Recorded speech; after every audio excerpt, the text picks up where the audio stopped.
Cu dedicație pentru domnul Emil, pentru domnul Cătălin, pentru domnul Adi și pentru domnul Lucian.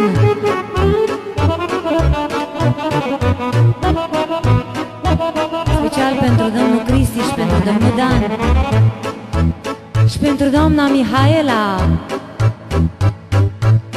Omule tânăr, când ești, măi, nu știi să te prețuiești, măi. Umbli într-una după bani, parcă ai 3000 de ani. La-i-la-la-la, la-i-la-la-la, la viață. Umbli într-una după bani, parcă ai 3000 de ani. La-i-la-la-la, la-i-la-la-la, la viață.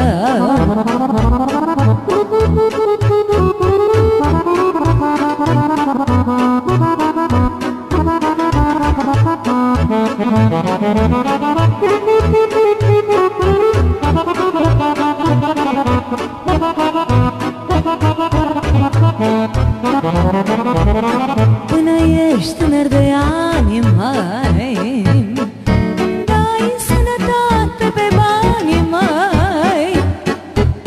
Dar pe când ajungi bătrân, ai cumpăra, nu ai cum. La-i-la-la-la, la-i-la-la-la, la viață. Dar pe când ajungi bătrân, ai cumpăra, nu ai cum. La-i-la-la-la, la-i-la-la-la, la viață. Cu dedicație pentru domnul Emil și pentru toți prietenii de la masă.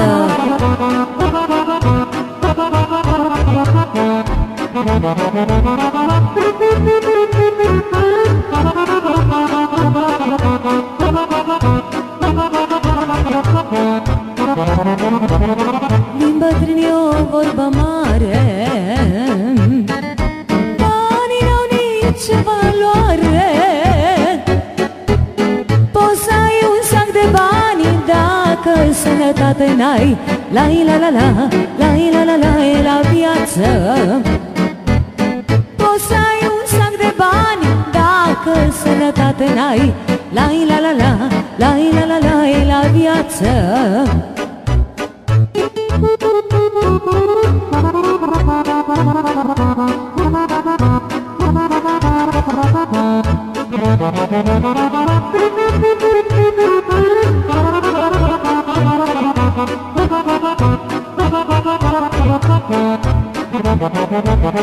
Ați văzut oameni bogați, măi, dar nici ei n-au fost iertați, măi. Banii și averea lor nu le-au fost de ajutor. La-i-la-la-la, la-i-la-la-la, la viață. Mai târziu sau mai aproape, toți suntem datori cu moarte. La-i-la-la-la, la-i-la-la-la, la viață.